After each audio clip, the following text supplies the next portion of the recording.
आप देख रहे हैं अनहोनी। तो चलिए बढ़ते हैं आज की इस कहानी की ओर।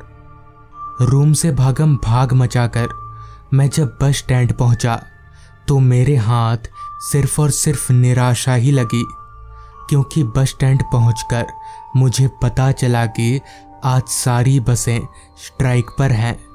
अब मैं गांव कैसे पहुंचूं, यही सवाल मेरे जहन में इधर से उधर घूमे जा रहा था।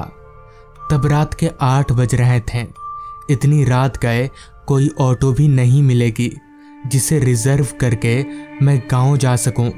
निराश होकर मैं बस स्टैंड से बाहर निकला और अपने जेब से फ़ोन निकालकर घर पर कॉल करके भैया से कहा, भैया लग नहीं रहा कि आज मैं गांव आ पाऊंगा, बस की स्ट्राइक है आज। मैं फिर भी देखता हूं, अगर कुछ जुगाड़ हुआ तो कॉल करके बता दूंगा। इतना कहकर मैंने फ़ोन रख दिया और पास ही में एक बंद दुकान के चबूतरे पर बैठ गया। सोचने लगा कि क्या करूं। अभी मैं कोई रास्ता ढूंढ ही रहा था कि तभी बाईं ओर से एक माल ढोने वाली टेम्पो ठीक मेरे पास आकर रुकी और टेम्पो के अंदर से आवाज़ आई, अरे सुमित, तू यहाँ पर क्यों बैठा है ऐसे? मैंने उस आवाज़ की ओर टेम्पो के ड्राइविंग सीट की तरफ देखा तो वो सलीम काका थे। सलीम काका मेरे गांव के बगल वाले गांव में रहते हैं और अपनी इस टेम्पो में माल ढोने का काम करते हैं। मैंने सलीम काका को अपनी सारी दुविधा बताई। सारी कथा सुन सलीम काका बोले, मैं यहाँ माल लेकर आया था, अब घर जा रहा हूँ, चल तुझे जितना दूर हो पाएगा छोड़ दूंगा। ये सुनकर मेरी खुशी का कोई ठिकाना ना रहा। मैं तुरंत सलीम काका की टेम्पो में सवार हो गया और हम लोग गांव की तरफ आगे बढ़ने लगे। तब रात के यहीं कोई 8:30 बज रहे होंगे। रास्ते पर हमारी टेम्पो के अलावा और कोई गाड़ी नज़र नहीं आ रही थी। ऊपर से दिसंबर का महीना होने की वजह से ठंड भी काफ़ी थी। रास्ते पर कोहरा ही कोहरा था, जिसके बीच गाड़ी चलाने में बेशक सलीम काका को तकलीफ हो रही होगी। इसी बीच मुझे याद आया कि घर पर फ़ोन कर देना चाहिए। ये सोचकर मैंने मोबाइल निकाला, मगर पता नहीं तभी मुझे क्या सूझा। मैंने सोचा घर पर सबको ना बताकर सरप्राइज़ दूंगा और मैंने मोबाइल को वापस अपनी जेब में डाल लिया। शहर से मेरा गांव तकरीबन 60 से 70 किलोमीटर होगा। समय की बात करें तो 1.5-2 घंटे लग ही जाएंगे पहुंचने में।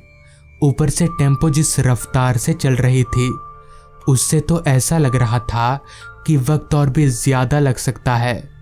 इसी दौरान मेरी नज़र गुमसुम से गाड़ी चला रहे सलीम काका पर गई। उनका चेहरा उतरा हुआ था, जैसे वो किसी बात को लेकर दुखी हों, जिस पर मैंने काका से कहा, क्या बात है काका, सब ठीक है ना? काका ने ऐसी प्रतिक्रिया दी जैसे उनका ध्यान टूटा हो और फिर बोले, नहीं कुछ नहीं हुआ, बस घर परिवार की थोड़ी चिंता है, पता नहीं सब कैसे होगा। काका की बातों में एक अजीब सा दर्द था। खैर, लगभग 2 घंटा जैसा सफ़र तय करने के बाद टेम्पो अब मेरी मंजिल के थोड़ा नज़दीक पहुंच चुकी थी। रात भी काफ़ी हो चुकी थी। मेरे गांव और सलीम काका के गांव वाले मोड़ के पास मैंने काका को टेम्पो रोकने के लिए कहा, जिस पर काका बोले, अरे बेटा मैं घर तक छोड़ देता हूँ, फिर चला जाऊँगा अपने घर। मगर मैंने उन्हें साफ मना कर दिया। मैंने सलीम काका को कुछ पैसे देने की भी कोशिश की, मगर उन्होंने लेने से साफ इनकार कर दिया, ये कहकर कि तुम मेरे बेटे जैसे हो। जिसके बाद सलीम काका अपने रास्ते और मैं अपने रास्ते पर आगे बढ़ने लगा। उस मोड़ पर से मेरा गांव यहीं कोई 2-4 किलोमीटर की दूरी पर होगा। चूँकि वो एक गांव का रास्ता था तो जाहिर सी बात है इतनी रात के रास्ते पर कोई नहीं होगा। मैं अकेला ही धुन में आगे बढ़े जा रहा था। रात हर पल और भी ज़्यादा गहरी और गहरी होती जा रही थी। उस जंगल से घिरे रास्ते पर सांपों का डर मुझे बचपन से था। एक बार तो बचपन में मैं सांप के ऊपर चढ़ते चढ़ते बचा था। खैर, मैं आगे बढ़ता रहा। मोबाइल की फ्लैशलाइट ही उस रास्ते पर रोशनी का एकमात्र जरिया थी। बाकी ना तो कोई स्ट्रीट लाइट थी और ना ही घने लंबे पेड़ों के कारण चांद की रोशनी सही से जमीन पर पहुंच पा रही थी।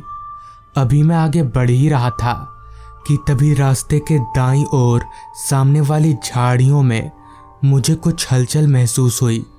मैं ठिठक कर अपनी जगह पर रुक गया। शीत की एक ठंडी लहर मेरे पूरे जिस्म में दौड़ गई। माँ ने फोन पर बताया था कि आजकल गांव में शियारों का बड़ा आतंक है। मैं कुछ देर अपनी जगह पर ही रुका रहा, मगर जब वो हलचल बंद हो गई तो मैं जल्दी से वहां से आगे बढ़ गया और तेजी से कदम चलाकर गांव की तरफ जाने लगा। अभी मैं उस जगह से थोड़ा आगे बढ़ा ही था कि तभी सामने रास्ते के एक किनारे पर मुझे कोई लड़की खड़ी नजर आई। मुझे काफ़ी हैरानी हुई कि आखिर इतनी रात गए ये लड़की इस सुनसान रास्ते पर क्या कर रही है।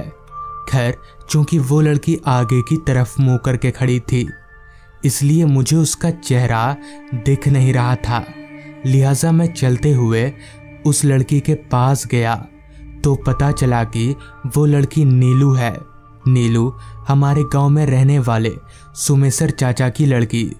तभी मैंने नीलू से कहा, अरे नीलू, तू यहाँ पर क्या कर रही है? मगर नीलू कुछ नहीं बोली और उसी तरह से एक टकटकी बांधे सामने की तरफ देखती रही। मैंने दोबारा कहा, अरे क्या हुआ, घर वालों ने निकाल दिया क्या? मगर इस पर भी नीलू की तरफ से कोई प्रतिक्रिया नहीं आई। मगर तभी नीलू ने चलना शुरू कर दिया। मगर ये क्या, वो रास्ते पर ना चलकर रास्ते के नीचे जंगलों की ओर जाने लगी। मुझे कुछ अजीब लगा, लिहाजा मैं भी उसके पीछे पीछे जाने लगा। मैं नीलू को आवाज़ दिए जा रहा था, मगर वो रुकने का नाम ही नहीं ले रही थी। इस घने जंगल में आखिर नीलू कहाँ जा रही है? मैं उसे छोड़कर जा भी नहीं सकता। अगर उसे कुछ हो गया तो क्या होगा? इसी तरह के हजारों सवाल उस वक्त मेरे जहन में उमड़ रहे थे। चलते चलते अब हम लोग जंगल में काफी अंदर आ चुके थे। मुझे समझ नहीं आ रहा था कि आखिर ये लड़की जा कहाँ रही है और मेरी किसी बात का जवाब क्यों नहीं दे रही। अभी हम लोग आगे बढ़ ही रहे थे कि तभी अचानक नीलू गांव के पुराने तालाब के पास जाकर खड़ी हो गई। उस पुराने तालाब के पास में नीलू को खड़ा देख मेरे जहन में एक बत्ती सी जल उठी। मेरे पूरे जिस्म में डर की एक लहर सी दौड़ गई। मैंने ना आव देखा ना ताव, सीधे दौड़ते हुए घर की ओर भागने लगा। दरअसल नीलू को मरे आज 3 दिन हो चुके हैं। उस तालाब को देखकर ही मुझे ये बात याद आई। दरअसल नीलू के ससुराल में उसके ऊपर काफ़ी जुल्म किया जाता था। उसका पति शराब पीकर उसे रोज मारता था। इसलिए नीलू यहाँ अपने मायके आ गई थी और उसने एक रात इसी तालाब में कूदकर अपनी जान दे दी। मेरे जहन में ये बात उतर सी गई थी। खैर, मैं भागते भागते अपने घर पहुंचा। घर पर मैंने सबको यह बात बताई तो सब लोग काफ़ी डर गए और माँ ने कहा, तुझे एक बार फ़ोन कर देना चाहिए था कि मैं आ रहा हूँ, तेरा भाई तुझे लेने आ जाता। पर बेटा तू आया कैसे? बस तो बंद थी। इस पर मैंने कहा, मैं वो सलीम काका है ना बगल वाले गांव के, मैं उनकी टेम्पो में आया। इस पर मेरे भाई ने मुझे एक बार घूरते हुए कहा, क्या सलीम काका? पर यह कैसे हो सकता है? वो तो 5 दिन पहले ही मर चुके हैं। उनकी टेम्पो का एक्सीडेंट हो गया था हाईवे पर। तो दोस्तों, ये थी आज की कहानी। अगर आपको ये कहानी पसंद आई हो तो चैनल को ज़रूर सब्सक्राइब कर लें। तो मैं आपका दोस्त आर्यन जल्द ही मिलूँगा आपसे ऐसी ही एक कहानी के साथ।